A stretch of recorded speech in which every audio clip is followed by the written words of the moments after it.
Assalamualaikum warahmatullahi wabarakatuh. Bismillah, alhamdulillah, wala haula wala quwata illa billah, amma ba'd. Baik, pada kesempatan kali ini kita akan membahas tentang sifat huruf.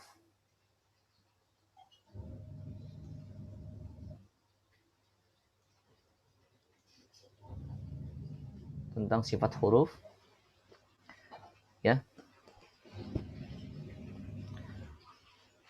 Pertama, Anda akan menerangkan dulu tentang manfaat dari mengetahui sifat huruf, yaitu untuk membedakan huruf-huruf, ya. Satu, untuk membedakan huruf-huruf yang memiliki kesamaan makhraj atau tempat keluarnya huruf. Misalkan antara bunyi ta dengan bunyi to, antara bunyi sin dengan bunyi sod. Nah, ini kalau kita tidak mengetahui sifat hurufnya, maka yang terjadi adalah bunyinya menjadi sama karena sifatnya kita tidak menguasai sifatnya. Lalu kedua, memperbagus pelafalan huruf, ya. Memperbagus pelafalan huruf.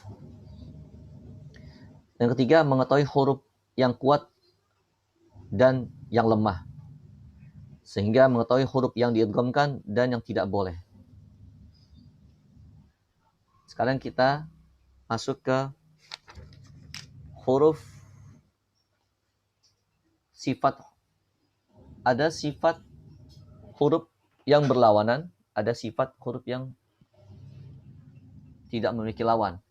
Nah, sekarang sifat huruf yang memiliki lawan. Pertama yang kita bahas yaitu hamas. Hamas dan jahar. Ya. Hamas dan jahar. Nah, ditinjau untuk hamas dan jahar ini,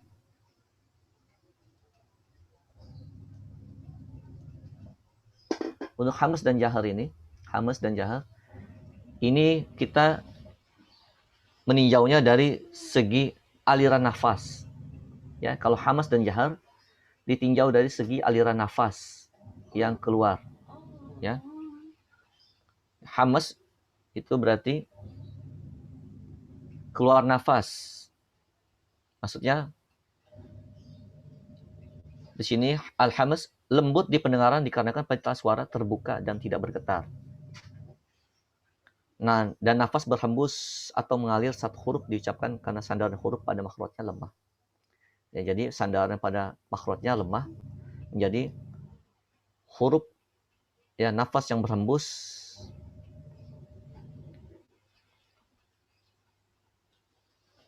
atau pita suara yang terbuka dan tidak bergetar. Jadi sandaran makhrajnya lemah. Kita lihat di sini huruf hamas, ya, tersusun dalam kata fahathahu syakhsun sakata. Fahathahu syakhsun sakata.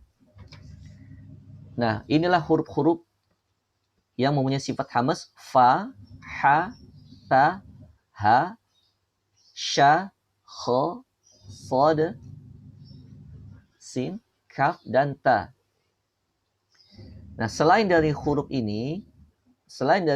yang tersusun pada kata fahathahu syakhsun sakata, maka itu termasuk jahar, ya, atau tidak keluar nafas. Contoh, di sini kita lihat fahathahu syakhsun sakata, maka kita ambil contoh huruf ba.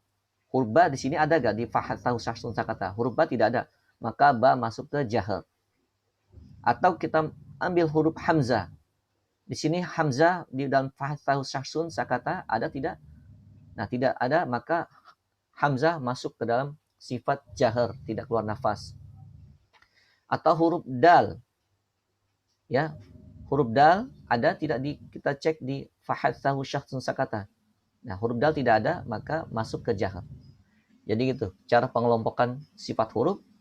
Kita lihat kata kuncinya, ya, pada sifat hamas, yaitu fahathahu syakhsun sakata.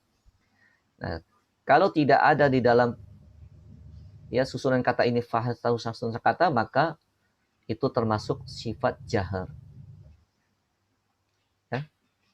Tadi Anda katakan jahar, hamas itu karena alir nafas ditinjau dari aliran nafas yang keluar.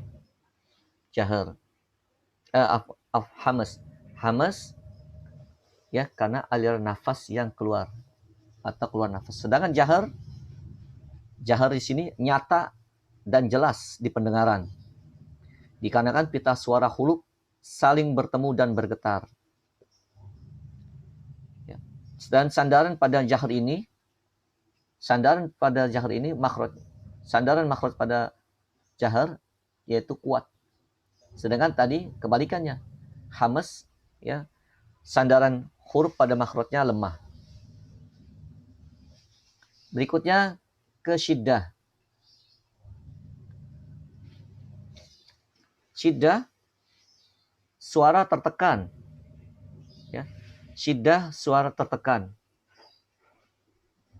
Syiddah mempunyai lawan yaitu rokhawah, yaitu suara terlepas. Nah, kita lihat di sini. Syiddah huruf-huruf yang memiliki sifat syiddah ini tersusun dalam kata ajid qatin bakat. Ajid qatin bakat.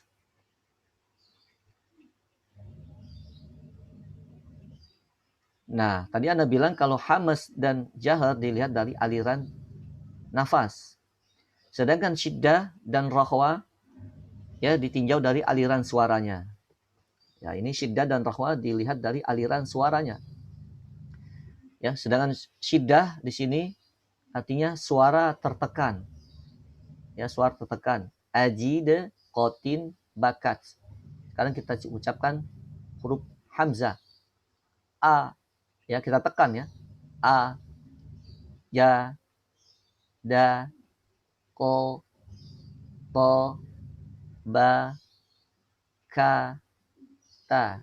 Jadi pengucapan huruf-huruf ini ya itu ada penekanan, suara ditekan. Ya. Sedangkan rokhwa ini suara terlepas. Suara terlepas. Cuma kita harus mengetahui juga bahwa di antara syiddah dan rokhwa ada sifat pertengahan atau bainiyah atau tawasud. Ya. Di antara syiddah dan rokhwa ada yang namanya sifat tawasud atau al-bainiyah atau pertengahan. Kalau syiddah tadi suara tertekan, sedangkan rokhwa terlepas, maka bainiyah ini pertengahan. Ya, tidak ditekan, tidak pula buru-buru dilepas. Jadi pertengahan. Ya. Nah, apa saja huruf dari sifat bainiyah yaitu sifat tawasud yaitu namanya atau terangkai dalam kata lin umaro. Ya. Sifat bainiyah atau tawasud tersusun dalam kata lin umaro, lam, nun, ain, mim, dan ro. Ya, kelima huruf ini tidak ditekan dan tidak pula ya dilepas atau terlepas, suara terlepas. Tetapi ya ada penahanan apalagi ketika sukun ya. Ketika sukun maka usahakan ada penahanan sejenak. Dan jangan sampai ditekan huruf-hurufnya. Misalkan kayak huruf nun, jangan terlalu ditekan, tapi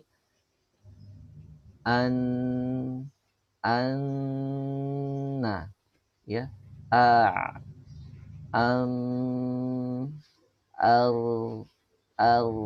tidak terlalu ditekan atau tidak terlalu buru-buru dilepas. Misalkan dalam kalimat alhamdu kalau dilepas maka lam yang terjadi akan menjadi mantul. Alhamdu, alhamdu. Nah, ini kita masukkan sifat bainiyah, kita pakai sifat bainiyah atau sifat tawasud, maka ada penahanan sejenak pada huruf lam dan mim. Alhamdu. Ya. Jadi, kita balik lagi, sifat syiddah tersusun dalam kata ajid qatin bakat. Di antara syiddah dan rakhawah ada satu sifat, yaitu bainiyah atau tawasud, yaitu lin umar. Ya, jadi kalau huruf jim itu masuk ke syiddah, ko masuk ke syiddah, hamzah masuk ke syiddah, po masuk ke syiddah, ba dan kaf ta dan masuk ke syiddah. Sedangkan bainiyah lam, nun, ain, mim dan ro. Ya, sisanya selain dari huruf ini, dari huruf syiddah dan huruf bainiyah, maka itu masuk ke rakhawah. Ya, kita lihat aja. Dalam susunan ajid, qotin, bakat, itu alif, hamzah, jim, dal, qaf, po, ba, kaf, ta. Atau sifat tawasud, lam, nun, ain, mim, dan ro. Nah, jika tidak ada huruf pada susunan kata ini, maka itulah yang dimasukkan ke sifat rakhawah. Contoh, pada huruf kha. Kita lihat huruf kha, ya, huruf kha di sini ada gak di kata ajid, qotin, bakat? Huruf kha tidak ada, ya, tidak ada di syiddah. Kita lihat lagi di lin umaro, di albainiyah atau tawasud, ada gak huruf kha? Tidak ada, maka kha masuk ke rakhawah. Sekarang kita lihat ke atas dulu. Kha masuk gak di hamas? Nah, kha masuk di hamas, maka kha mempunyai sifat pertama hamas, kedua rakhawah. Yaitu udah dua sifat yang kita miliki. Yang berikutnya sifat isti'la. Isti'la, lidah naik ke langit-langit. Ya, lidah naik ke langit-langit. Nah, ini lidah naik ke langit-langit tersusun dalam kata khussa dal tingkil. Khussa dal tingkil. Nah, isti'la memiliki lawan istifal, yaitu lidah turun. Nah, kita lihat di sini kho, so, do, go, to, ko, ro. Ya, atau huruf-huruf yang berakhirannya seperti huruf O. Ya, seperti huruf bunyinya seperti huruf O, kecuali ro, ya. Kecuali ro tidak masuk ke isti'la. Nah, ini merupakan huruf-huruf yang memiliki sifat isti'la. Jika tidak ada di dalam susunan kata ini, maka dia masuk ke lawannya, yaitu istifal. Sekarang tadi kita lihat contoh huruf kha. Ya, sekarang kita susun huruf kha.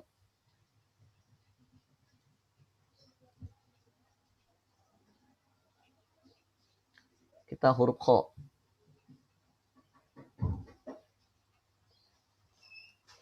Nah, huruf kha ini kita lihat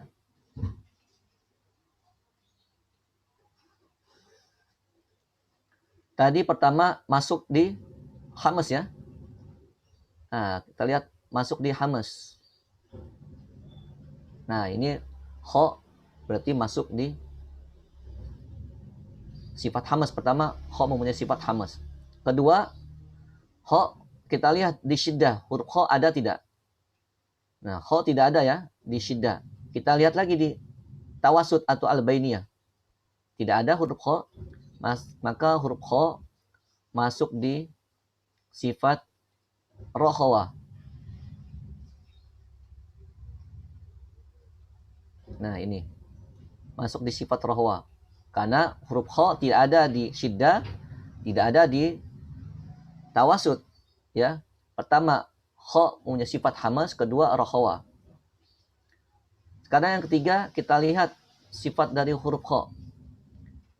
Kita cek di isti'la, ada tidak huruf kha? Nah, ini huruf kha ada, ya, huruf kha. Maka kalau di sini sudah ada, kita tidak perlu melihat lawannya, karena sudah pasti tidak ada, karena dia sudah masuk di isti'la. Maka kha ini masuk di sifat isti'la. ya. Ini masuk di isti'la. Sekarang kita lanjut ke, nah sebentar. Sekarang kalau kita masukkan huruf dal, ya, kita lihat dal. Dal, kita lihat di isti'la ada tidak huruf dal. Nah, tidak ada ya, maka dal masuk di istifal, ya, lidah turun, ya, lidah turun. Atau huruf lam, huruf lam kita cek di huruf di isti'la, tidak ada tidak huruf lam, tidak ada maka di istifal. Ya gitu ya cara menyusun sifat huruf atau kita mengetahui sifat-sifat huruf. Ya kita cek dari susunan atau kata kunci ini. Ya kalau tidak ada di kata kunci ini maka dia masuk ke lawannya. Yang berikutnya itbaq. Itbaq. Ya ini lidah lengket dengan langit-langit. Lidah lengket dengan langit. Nah ini sifatnya lebih berat daripada isti'la. Jadi itbaq ini sifat yang dimiliki oleh itbaq, ya, huruf yang memiliki sifat itbaq sudah pasti masuk di sifat isti'la. Tetapi huruf yang umumnya sifat isti'la belum tentu masuk di itbaq. Ya. Nah, ini berarti kho masuk di, ada gak di itbaq? Tidak ada, maka kho ini masuk di infitah. Masuk infitah. Berikutnya kita lihat lagi idlaq. Idlaq dan ismat. Idlaq itu artinya mengeluarkan huruf dengan cepat dan mudah. Sedangkan ismat mengeluarkan huruf dengan tertahan dan susah. Kita lihat huruf kho. Huruf kho ada gak di firromin lubin? Huruf kho tidak ada ya di firromin lubin, maka huruf kho masuk di ismat. Masuk di ismat. Berarti kho mengeluarkan hurufnya dengan tertahan dan susah. Ya, baik ya. Itulah cara menguraikan sifat huruf, ya, melihat dari kata kunci dari lawannya. Ya, semoga ini membantu antum semuanya. Assalamualaikum warahmatullahi wabarakatuh.